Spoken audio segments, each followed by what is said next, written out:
તંત્રની ઘોર બેદરકારીએ ફરી એકવાર નિર્દોષોનો ભોગ લીધો છે.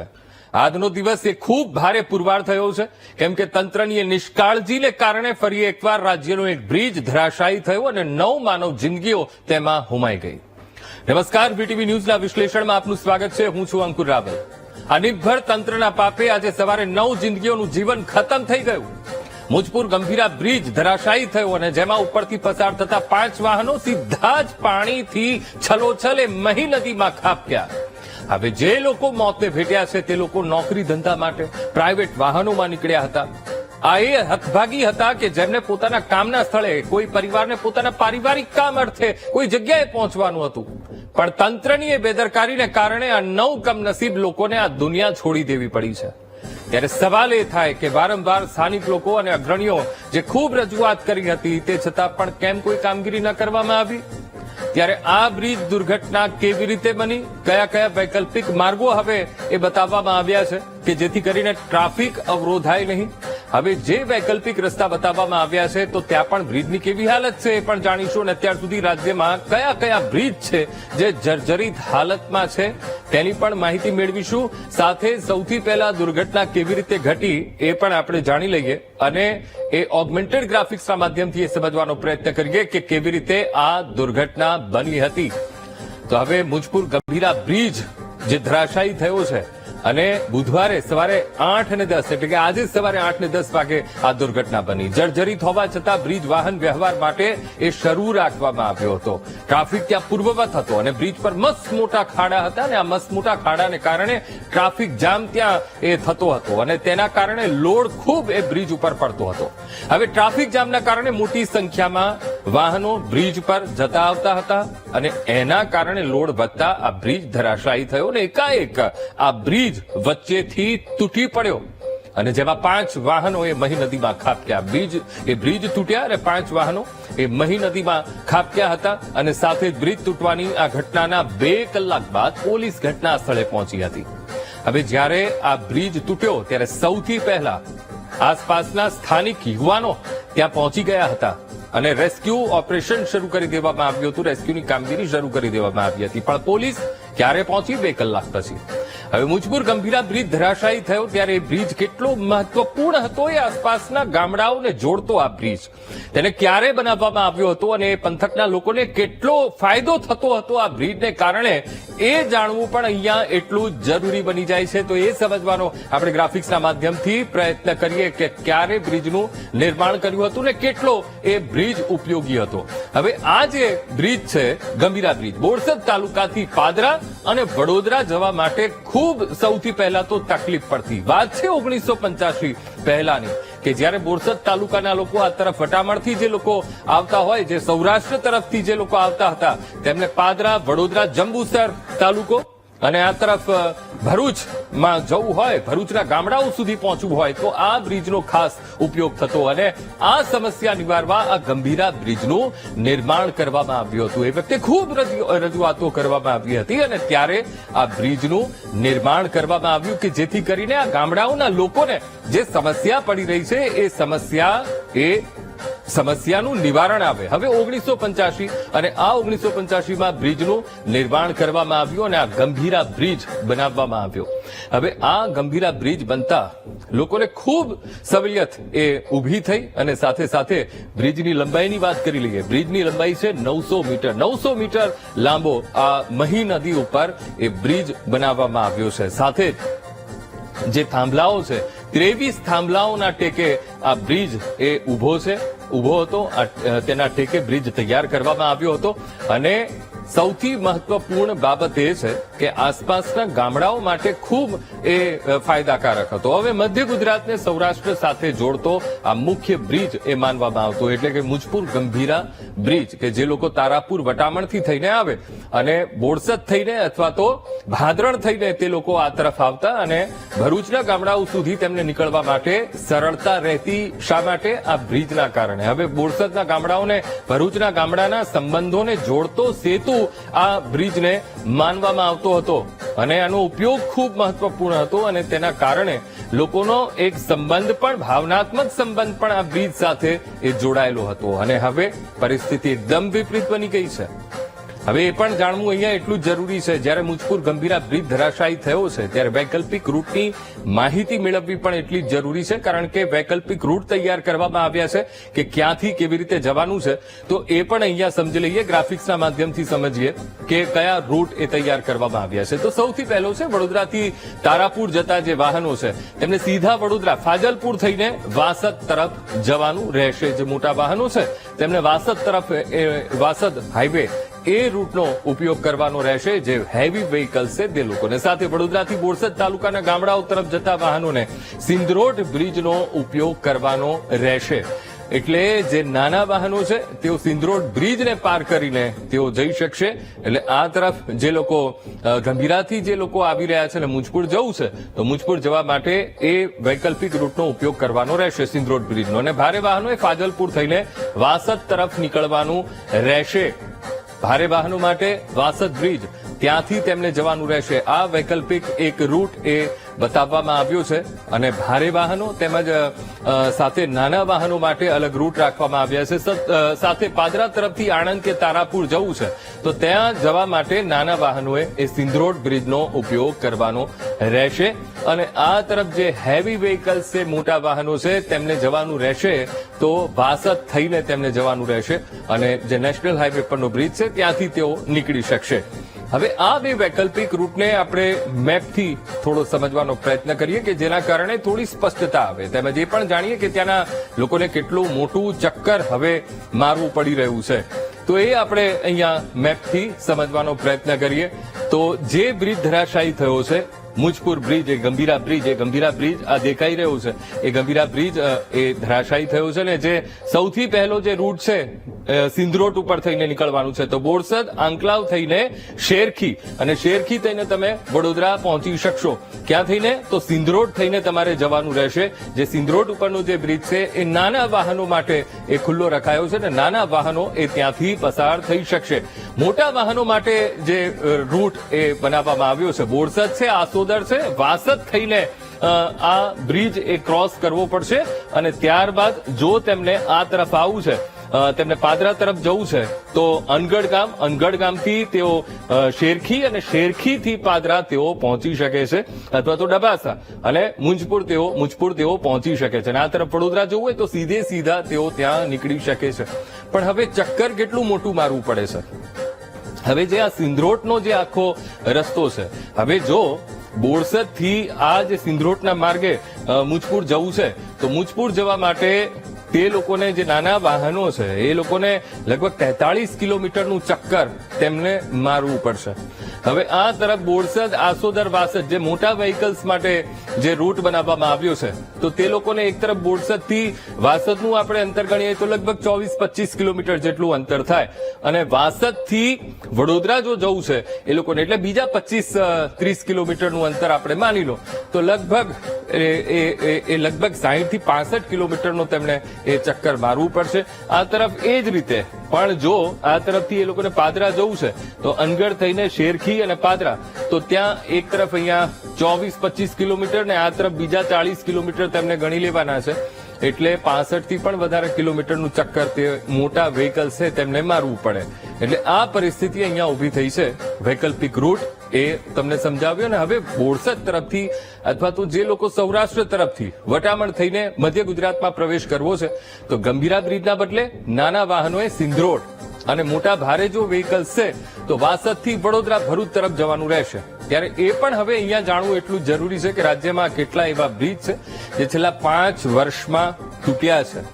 તો એ પણ ગ્રાફિક્સના માધ્યમથી સમજવાનો પ્રયત્ન કરીએ કે છેલ્લા 5 વર્ષમાં કેટલા બ્રિજ તૂટ્યા છે. તો સૌથી પહેલા છે બોટાદ જિલ્લાના જનડા ગામનો બ્રિજ, જે હમણે રિસેન્ટલી 20 દિવસ પહેલા જે તૂટ્યો છે. પાટલિયા નદી પરનો આ બ્રિજ હતો ને વરસાદનો માર સહન ન કરી શક્યો આ બ્રિજ, અને આ બ્રિજ ધરાશાયી થઈ ગયો, તૂટી પડ્યો, અને જેના કારણે કેટલાય ગામના લોકોને સહન કરવાનો વારો આવ્યો છે. હવે માત્ર 3 વર્ષ પહેલા આ જે બ્રિજ છે લાખો રૂપિયાના ખર્ચે, આ જે ઝંડા બ્રિજ છે, ઝંડા ગામનો બ્રિજ છે પાટલિયા નદી પરનો, એ લાખો રૂપિયાના ખર્ચે બનાવવામાં આવ્યો હતો. ને આ એક વરસાદ આવ્યો ને એક વરસાદમાં આ બ્રિજ તૂટી પડ્યો છે. બીજો કયો બ્રિજ છે? તો બીજો બ્રિજ છે મોરબી જિલ્લાના હળવદનો બ્રિજ. 2024ની જ આ ઘટના છે. હળવદમાં માત્ર 1 વર્ષ પહેલા આ બ્રિજ બનાવવામાં આવ્યો હતો અને 1 વર્ષ પહેલા જ આ બનાવાયેલો બ્રિજ એ તૂટી પડ્યો, માર સહન ન કરી શક્યો.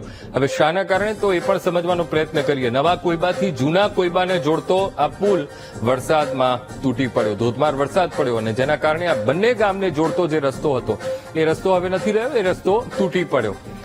ત્રીજો છે મહેસાણાનો ડોક્ટર આંબેડકર બ્રિજ. 2024ની આ ઘટના છે, એટલે ગઈ સાલની. મહેસાણા વિસનગરને જોડતો આ આંબેડકર બ્રિજ, જેનો એક ભાગ એ બેસી ગયો હતો. હવે આ બ્રિજ બનાવવામાં આવ્યો, નવો જ બ્રિજ બન્યો છે, અને એક ભાગ કેવી રીતે બેસી જાય આ સવાલ અહીંયા થઈ રહ્યો છે.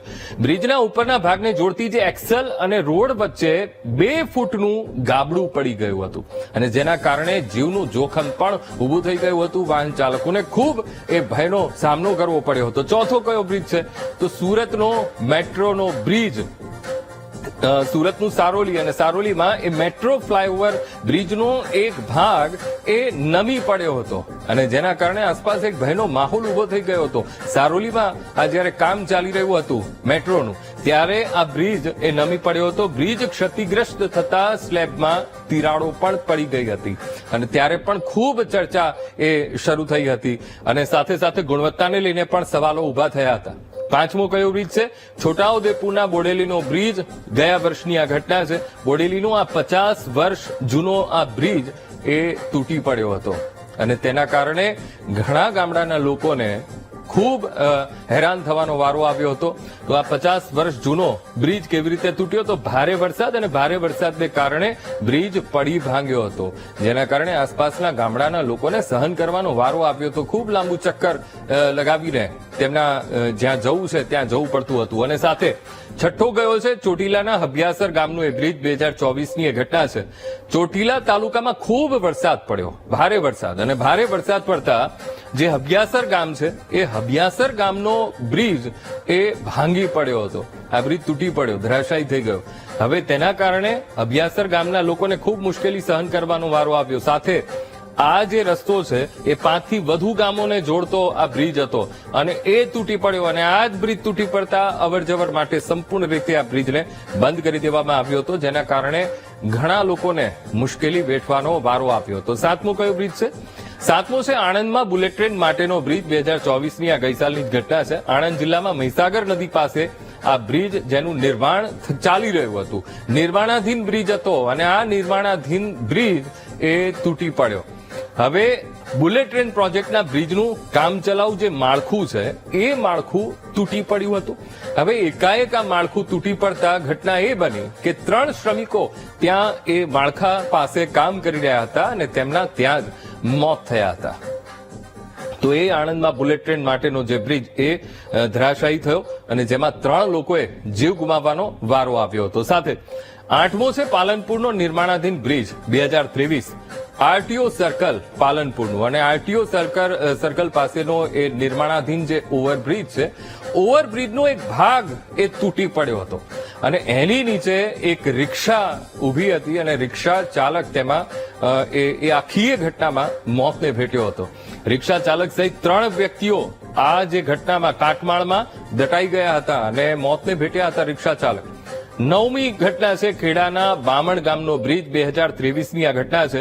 ખેડાના પરિયેતથી બામણ ગામને જોડતો કેનાલ પરનો આ બ્રિજ અને આ બ્રિજ પણ તૂટી પડ્યો હતો, જેના કારણે પરિયેતથી જે બામણ ગામને જોડતો આ બ્રિજ છે અને આસપાસના કેટલાય ગામડાઓના જોડતો આ બ્રિજ, જેના કારણે મુશ્કેલી વેઠવાનો વારો આવ્યો. સાથે માતર તાલુકાનો લાંબા સમયથી જર્જરિત રહેલો આ બ્રિજ આખરે તૂટી પડ્યો. એવું નથી કે રજૂઆત નહોતી થઈ આ કેનાલ પરના બ્રિજને લઈને, ઘણી રજૂઆતો કરવામાં આવી, એ છતાં પણ રજૂઆતોને એ વખતે પણ ધ્યાને ન લેવામાં આવી અને આ બ્રિજ ધરાશાયી થયો.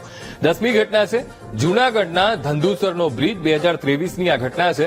ઉબેડ નદી પરનો આ ધંધુસરનો જે બ્રિજ છે જૂનાગઢ જિલ્લામાં આવેલું છે અને જૂનાગઢ જિલ્લાનો આ બ્રિજ ધરાશાયી થઈ ગયો હતો. હવે કયા કારણોસર ધરાશાયી થયો હતો એ જાણીને પણ તમે ચોંકી જશો. 20 ગામને જૂનાગઢ સાથે જોડતો આ 45 વર્ષ જૂનો બ્રિજ એ પડી ભાંગતા એ 20 ગામના લોકોને ખૂબ મુશ્કેલી વેઠવાનો એ વારો આવ્યો હતો. છેલ્લા 5 વર્ષમાં આટલા બ્રિજ છે જે ધરાશાયી થયા. 11મો છે રાજકોટના માધાપર ચોકડી પાસેનો બ્રિજ. 2022ની આ ઘટના કે જ્યારે રાજકોટમાં માધાપર ચોકડી પાસેના બ્રિજનો એક પિલર ધરાશાયી થયો હતો અને પિલર ધરાશાયી થતા આસપાસ ભયનો માહોલ ઉભો થઈ ગયો હતો. લોકો ડરમાં આવી ગયા હતા અને સાથે કોન્ક્રીટની કેપની કામગીરી એ વખતે એ બ્રિજની ચાલી રહી હતી, નિર્માણાધીન હતો અને ત્યાં જ એ પિલર અકસ્માતે એકાએક એ પિલર એ ધરાશાયી થઈ ગયો, જેના કારણે આ ઘટના બની. અને જે આ માધાપર ચોકડી પાસેનો બ્રિજનો એક પિલર એ ધરાશાયી થતા નાસભાગ પણ મચી ગઈ હતી. હવે 12મો છે મોરબીનો ઝૂલતો પુલ. 2022ની એ ઘટના સૌ કોઈ વાકેફ છે. ઓવરક્રાઉડને લીધે, કારણ કે કેપેસિટી 125ની હતી અને ત્યાં ઓવરક્રાઉડ એટલે કે 400 થી 500 લોકો ભેગા થઈ ગયા હતા અને જેના કારણે મચ્છુ નદી પરનો આ ઝૂલતો પુલ એ એકાએક તૂટી પડ્યો હતો. અને આ ઘટનામાં 141 એવા હતભાગ્યો હતા કે જે લોકો મોતને ભેટ્યા હતા. 125 લોકોની ક્ષમતા સામે 500 થી પણ વધુ લોકો એ બ્રિજ ઉપર ફરી રહ્યા હતા અને તેના કારણે આ બ્રિજ એ લોડ સહન ન કરી શક્યો અને ઝૂલતો પુલ એ મચ્છુ નદીમાં ખાબક્યો હતો અને ખૂબ મોટી આ મચ્છુ નદી પરની આ દુર્ઘટના. 13મો છે અમદાવાદના મોહમ્મદપુરાનો બ્રિજનો એક સ્પાન પડી ગયો હતો. 2021ની આ ઘટના છે, મોહમ્મદપુરા બ્રિજ. અને આ બ્રિજનો એક ભાગ ધરાશાયી થયો તો સદનસીબે જાનહાની ટળી હતી. જો કોઈ વાહન નીચેથી નીકળ્યું હોત એ વખતે તો ચોક્કસથી મોટો અકસ્માત સર્જાયો હોત. આ બ્રિજનો એક સ્પાન પડી જતા રણજીત બિલ્ડકોન કંપની તેની સામે ઘણા બધા સવાલો એ ઉઠ્યા હતા. સાથે સાથે તેની સામે સખત કાર્યવાહી કરવાની પણ માંગ કરવામાં આવી હતી. અને સૌથી મહત્વપૂર્ણ બાબત એ છે કે બિલ્ડકોન કંપની જેની સામે સવાલો ઉઠ્યા હતા અને તેની સામે સખત કાર્યવાહી કેમ ન થઈ તેને લઈને પણ આક્ષેપો ખૂબ થયા હતા. 14મો છે અમદાવાદનો હાટકેશ્વર બ્રિજ. બહુ ચર્ચિત આ હાટકેશ્વર બ્રિજ છે. 2017 40 કરોડના ખર્ચે હાટકેશ્વર બ્રિજ બનાવવામાં આવ્યો હતો અને માત્ર 4 વર્ષથી પણ ઓછા સમયમાં એ બ્રિજમાં ખૂબ ડેમેજ થઈ ગયું. એ બ્રિજમાં ખાડા પડી ગયા. બ્રિજ એકદમ દયનીય હાલતમાં, જર્જરિત ખસ્તા હાલત આ બ્રિજની થઈ ગઈ હતી. 40 કરોડના ખર્ચે બનેલો આ બ્રિજ અને 100 વર્ષના આયુષ્ય આ બ્રિજનું આંકવામાં આવ્યું હતું કે આ બ્રિજ 100 વર્ષ સુધી ચાલશે. પણ 4 વર્ષમાં જ હાંફી ગયો. માત્ર 5 વર્ષની અંદર તો આ બ્રિજની હાલત ખસ્તા થઈ ગઈ. આ બ્રિજ હાંફી ગયો અને અત્યારે બંધ હાલતમાં છે. તોડી પાડવા માટે પણ ટેન્ડર પ્રક્રિયા શરૂ કરી દેવામાં આવી છે. 15મો દમણગંગાનો બ્રિજ. 2023ની આ ઘટના છે. દમણગંગા નદી પરનો આ પુલ પડી જતા 30 લોકોના એ ઘટનામાં મોત થયા હતા. 2023ની આ ઘટના ખૂબ ચકચારી આ ઘટના હતી. દમણગંગા નદી પરનો જે આ બ્રિજ ધરાશાયી થયો હતો. હવે દુર્ઘટનાના જવાબદાર અધિકારીઓને 2 વર્ષની સજાનો હુકમ કરવામાં આવ્યો હતો, જેને લઈને પણ ઘણા બધા સવાલો એ ઉભા થયા હતા. એ વખતે પણ દમણગંગા પુલ પર ખૂબ રજૂઆતો કરવામાં આવી હતી આ પહેલા. અને આ જે બ્રિજ 16મો મહેસાણા બાયપાસ પરનો બ્રિજ. 2020ની આ ઘટના. મહેસાણા બાયપાસનો ખારી નદી પરનો જે બ્રિજ છે એકદમ બેન્ડ થઈ ગયો હતો અને બેન્ડ થઈ જતા ખૂબ સવાલો આ બ્રિજને લઈને પણ કરવામાં આવ્યા હતા. ખૂબ રજૂઆતો પણ કરવામાં આવી હતી અને આ ઘટનાના 6 વર્ષ પહેલા જ કરોડોના ખર્ચે આ બ્રિજ બનાવાયો હતો. વિચાર કરો કે આ જે બાયપાસ પરનો બ્રિજ છે 6 વર્ષ પહેલા એ બનાવવામાં આવ્યો અને કરોડોના ખર્ચે આ બ્રિજને બનાવવામાં આવ્યો હતો. હવે 17મી ઘટના છે રાજકોટના આજી ડેમ ચોકડી પાસેનો બ્રિજ. 2020ની આ ઘટના છે. વર્ષ 2020માં રાજકોટમાં આ બ્રિજ તૂટી પડ્યો હતો. ક્યાં? આજી ડેમ ચોકડી પાસેનો આ બ્રિજ છે, જે આ બ્રિજ ધરાશાયી થઈ ગયો હતો અને આજી ડેમ ચોકડી પાસેનો આ પુલ તૂટી પડ્યો હતો. પુલ તૂટતા જ એક ભયનો માહોલ ઉભો થઈ ગયો હતો. લોકો ડરી ગયા હતા જ્યારે આ ઘટના બની. તો આ એવી 17 ઘટનાઓ છે જે છેલ્લા 5 વર્ષમાં આ બ્રિજ ધરાશાયી થયા. કરોડોના ખર્ચે આ બ્રિજનું નિર્માણ કરવામાં આવ્યું હતું, પણ આ બ્રિજ એ કરોડોના નિર્માણ પછી પણ ટકી ન શક્યા. હવે સવાલ એ થાય કે માર્ગ અને મકાન વિભાગ અત્યાર સુધી શું કરી રહ્યું હતું? આપણે જ્યારે મુંજપુરની ગંભીરા બ્રિજની વાત કરી રહ્યા હોય ત્યારે માર્ગ અને મકાન વિભાગના કાર્યપાલક ઇજનેરે કેવો લૂલો બચાવ કર્યો એ પણ સાંભળીએ. સાથે સાથે એ વિભાગના સચિવ શું કહી રહ્યા છે અને સાથે જે સ્થાનિકો છે એ સ્થાનિકો શું આક્ષેપો કરી રહ્યા છે એ પણ આપણે અહીંયા સાંભળીએ. બ્રિજ જે છે જેના કાર્યક્ષેત્રમાં આવતું હોય જુનિયર એન્જિનિયર એના કાર્યક્ષેત્ર પ્રમાણે ઇન્સ્પેક્શન કરતા હોય છે અને આનું જે પ્રી મોન્સૂન ઇન્સ્પેક્શન ચોમાસા પહેલાનું ઇન્સ્પેક્શન જે છે એ ચોમાસા પહેલા કરવામાં આવ્યું હતું અને આ પહેલા પણ અમે વિગત મેળવી એ પ્રમાણે 2023માં 2022માં 24માં પણ ઇન્સ્પેક્શન થયેલું છે અને જરૂરિયાત મુજબની રિપેરિંગની કામગીરી જે તે વખતે કરેલી છે. તો રિપોર્ટમાં શું આપ્યું હતું એ વખતે ઇન્સ્પેક્શન દરમિયાન? એ વખતે રિપોર્ટમાં કે ભાઈ જે રિપેરિંગની જરૂરિયાત છે, સામાન્ય રિપેરિંગની જરૂરિયાત છે, એ પ્રમાણે તમે રિપેરિંગ કરાવી દેવું. અમારે રિપોર્ટમાં બી કોઈ એવું મેજર ડેમેજ નથી બ્રિજમાં, અને જે બેરિંગ કોટ અને એમાં જે નુકસાન હતું એ ઓલરેડી ગયા વર્ષે જ અટેન્ડ થઈ ગયેલું હતું, અને એમાં ચાલુ મરામતમાં અત્યારે અમારી પાસે જે મોન્સૂનમાં બી જે ડેમેજ આવેલું હતું બેરિંગ કોટ અને એમાં આસપાસથી આટલી મોટી દુર્ઘટના ઘટી, શું જવાબદારી લો છો? કારણ કે તંત્રની કોઈ ભૂલ હોઈ શકે છે. પ્રાથમિક અહેવાલ અમને ખબર પડે કે ભાઈ શું કારણથી આ પડ્યો છે એ પછી હું આપના કહેવા પ્રમાણે આ પુલ જર્જરિત ખરો કે નહીં? ના, જર્જરિત નથી. બ્રિજ ઘણા ટાઈમથી રિપેરિંગ કરીને ચલાવતા હતા. શહેરમાં વહેલી સવારે તૂટ્યો છે. એક સામેથી દેખાય છે 3 ટ્રકો, જે પિકઅપ ને બાઇક આશરે છે. ઘણાની જાનહાનિ થઈ છે. તંત્રએ ઘણી વાર રજૂઆત કરવા છતાં વહેલા પહોંચેલા નથી, અને બ્રિજની વારંવાર રિપેરિંગ કરવામાં ચલાવવામાં આવ્યા છે, અને ઘણી રજૂઆત કરી. મીડિયાના મારા મિત્રોએ બહુ ઘણી રજૂઆત કરી, અને રિપેરિંગમાં ખાડા પડી ગયા છે, અને ખાડા વારંવાર પૂરવામાં આવે છે, અને એ રીતે ચલાવવામાં છે, અને એક્સિડન્ટનો જબરજસ્ત એક્સિડન્ટ થાય છે. ગંભીરા બ્રિજની દુર્ઘટનામાં કારણ તો એ જ છે કે વર્ષો વર્ષ મોટા મોટા ખાડા પડી જતા હતા. એ ખાડાને લીધે, અને બીજું કે આ પુલ ઉપર ભારે વાહનો બહુ જવર જવર કરી રહેલો હતો. હવે આ દહેજ ભરૂચ સાઈડ થી સૌરાષ્ટ્ર સાઈડ ને જોડતો મુખ્ય બ્રિજ હતો, એટલે ભારે વાહનોની અવર જવર વધારે હતી. હવે ખાડાને લીધે ટ્રાફિક, બધા ભારે વાહનો એક સાથે એક નજીકમાં ભેગો થઈ ગયો, અને એના વજનને કારણે આ તૂટેલું જોવા મળ્યું છે. પણ એમ કે ખાડા અને જેની આવરદા હતી એ પૂરી થઈ જવાયેલી હતી બ્રિજની, એના લીધે આ સર્જાયેલું છે અકસ્માત. આમાં મુખ્ય જવાબદાર સરકારી તંત્ર છે. ગંભીરા અને મુજપુરને જોડતો બ્રિજ, આણંદ અને વડોદરા જિલ્લાને જોડતા બ્રિજ, ગંભીરા બ્રિજ અને ઉમેટા બ્રિજ, બંનેની હાલત જર્જરી છે. ઘણા વર્ષોથી આણંદ જિલ્લાના મીન્સ કે પ્રતિનિધિઓ, આણંદ જિલ્લાના અને વડોદરાના બંને પ્રતિનિધિઓએ ઘણી વાર રજૂઆત કરી છે. દર વર્ષે આ લોકો ફક્ત ને ફક્ત ડામર પાથરી એનું રિપેરિંગ કરે છે, પણ અંદરનું જે એનું સ્ટ્રક્ચર છે એ કેટલું જર્જરિત છે એનો કોઈ રિપોર્ટ કરતા નથી, અને આજે જોયું કે આનો ભોગ જનતા બની છે. હવે આ ગોઝારી દુર્ઘટના બની છે ત્યારે જવાબદારો સામે કેવી કાર્યવાહી કરવામાં આવે છે તે જોવું રહ્યું. સવાલ એ પણ થઈ રહ્યો છે કે જવાબદારો સામે કાયદાકીય પગલાં ભરાશે કે પછી ભીનું સંકેલવાનો પ્રયાસ કરવામાં આવશે.